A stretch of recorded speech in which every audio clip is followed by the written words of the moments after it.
Alors dans cette vidéo, nous allons voir la suite de l'exercice sur les ondes sonores.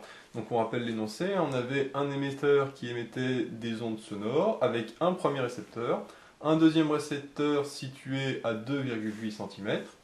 On obtenait à ce moment-là les deux courbes suivantes, A et B. On avait vu que la courbe A correspondait au récepteur R1 et B au récepteur R2, puisque l'amplitude de B est plus faible, due à l'atténuation, puisque R2 est plus éloigné de l'émetteur que R1.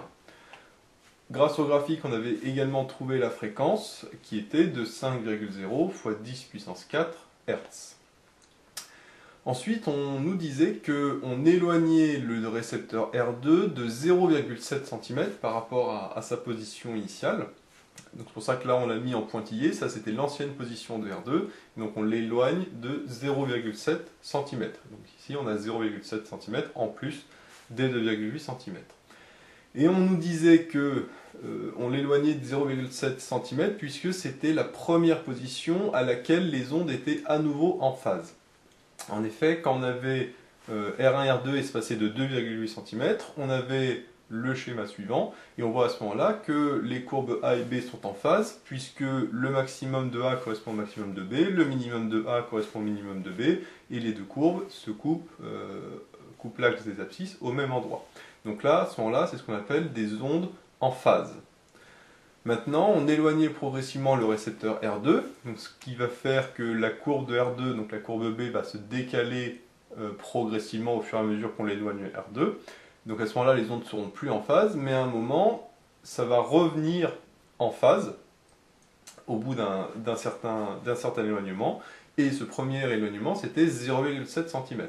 Donc en fait, si on est dans cette position-là au début, en fait, tout ce qui est ici va se décaler pour correspondre aux autres maximums. C'est-à-dire que le maximum ici correspondra à celui-là, celui-là à celui-là, celui-là à celui-là, etc., etc. Et on nous demandait à ce moment-là de déterminer la longueur d'onde.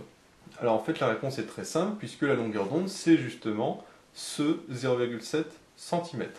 Alors pourquoi? Parce qu'on sait que lambda, la longueur d'onde, par définition, c'est la longueur parcourue pendant une période t, enfin pendant la durée d'une période qui est grand T. Or justement, quand on éloigne de 0,7 cm, on a dit que toute la partie de l'onde au niveau de R2 en fait, est décalée de une période. Hein. On a dit, hein, toute cette partie-là ici va se retrouver par exemple ici, cette partie-là va se retrouver là, etc. etc. Donc c'est comme si toutes les périodes étaient décalées, toute l'onde en fait était décalée d'une période. Et si l'onde est décalée d'une période, ça veut dire que le récepteur est décalé de une longueur d'onde. Et comme ici on a décalé de 0,7 cm, et bien on a tout simplement le lambda qui correspond, qui est égal justement à 0,7 cm. Par contre, c'est important que R2 corresponde à la première fois où les ondes sont à nouveau en phase. Parce que quand on va décaler après, si on redécale de 0,7 cm, en fait les ondes seront à nouveau en phase, etc. etc. Ici, comme on a décalé que d'une seule période, puisqu'on dit que c'est la première position pour laquelle les ondes sont à nouveau en phase, et bien à ce moment-là, c'est bien la longueur d'onde, on a bien décalé d'une valeur égale à la longueur d'onde. Ça c'est un petit quelque chose qu'on peut faire également en TP, d'éloigner le récepteur progressivement jusqu'à ce que les ondes soient à nouveau en phase, et quand les ondes sont à nouveau en phase, à ce moment-là, ça veut dire qu'on a éloigné le récepteur d'une distance égale à la longueur d'onde.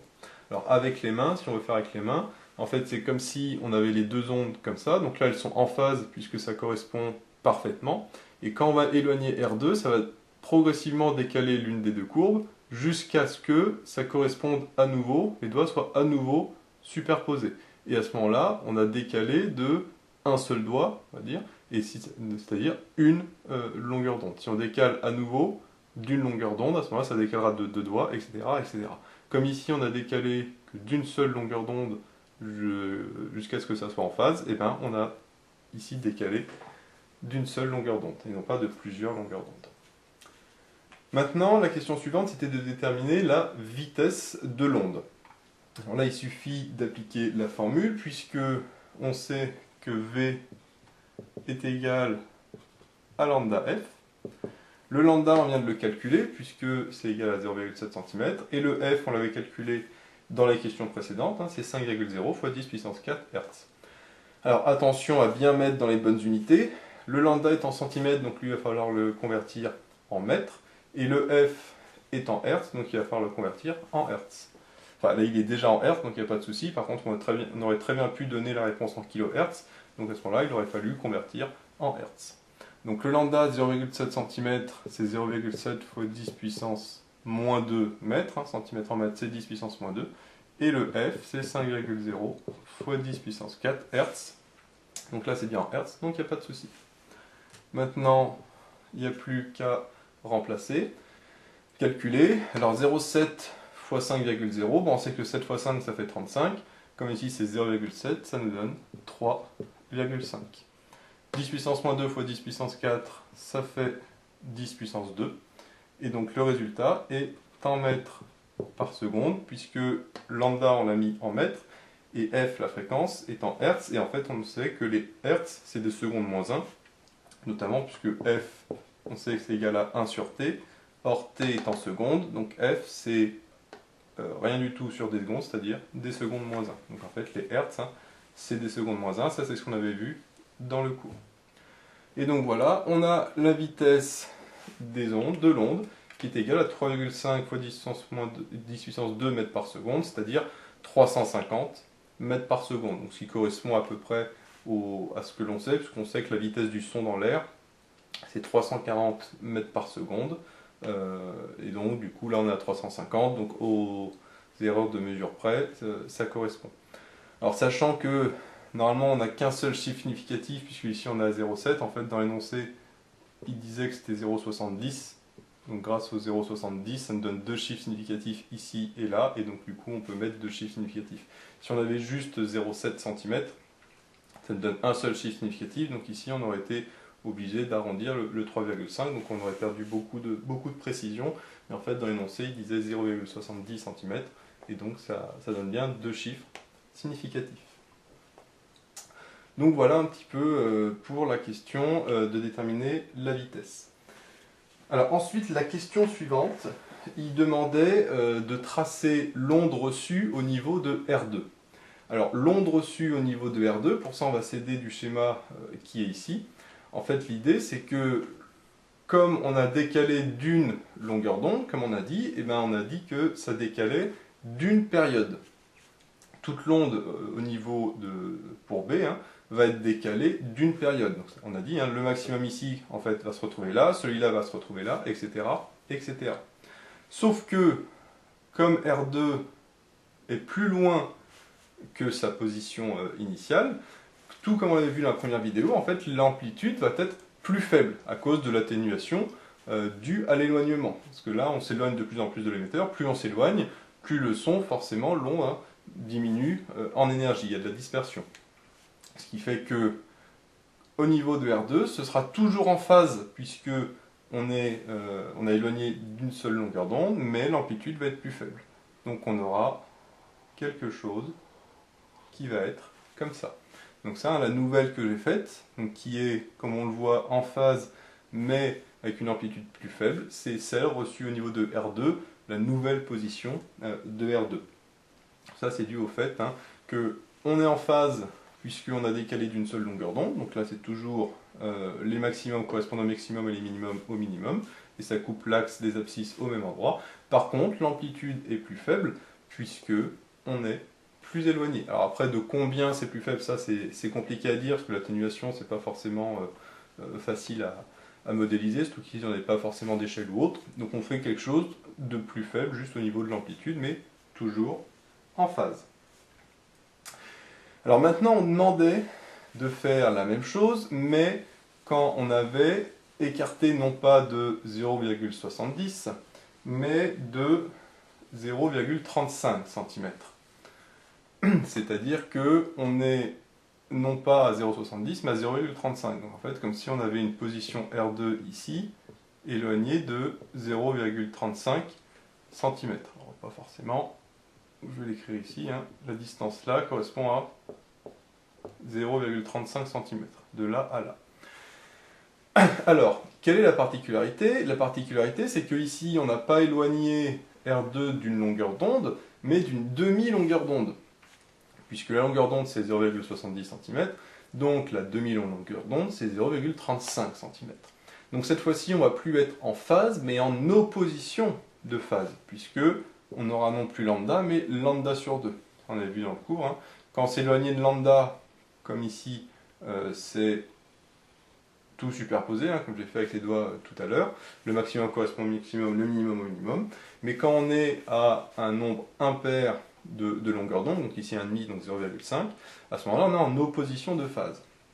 Donc ce qui va se passer, c'est que si je refais mon onde A comme ça, l'onde B, ça va être l'inverse, c'est-à-dire que le maximum va correspondre au minimum et le minimum au maximum. Donc là, je vais avoir un minimum qui va correspondre au maximum, donc qui va se retrouver au maximum ici et au maximum ici.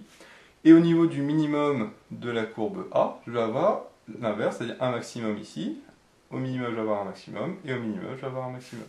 Donc finalement, ma courbe va être quelque chose comme ça.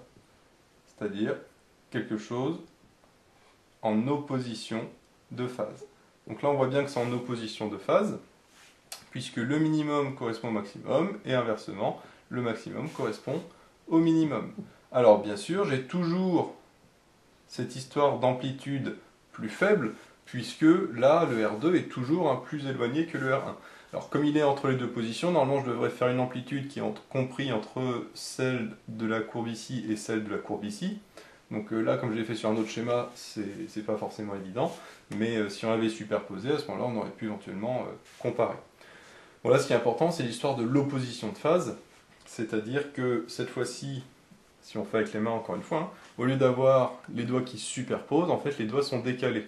Donc là on voit que le maximum, si on considère que les doigts correspondent au maximum, et bien, correspondent à ce qu'il y a entre deux maximums de l'autre courbe, c'est-à-dire au minimum de la courbe A. Donc là on est en phase, et là on est en opposition de phase. Après on revient en phase, en opposition de phase, etc. etc. Donc là ici, il fallait voir que le 0,35 cm, en fait c'est la moitié de 0,70, et donc la moitié de la longueur d'onde, c'est-à-dire lambda sur 2. Alors, une petite remarque qu'on peut faire par rapport à l'exercice, c'était que le 2,8 cm du départ, en fait, c'est un multiple de 0,70, puisque si on fait 0,70 x 4, ça nous donne 2,8 cm. Et donc c'est tout à fait logique que au niveau de R1 et de la première position de R2, eh ben, les ondes soient en phase.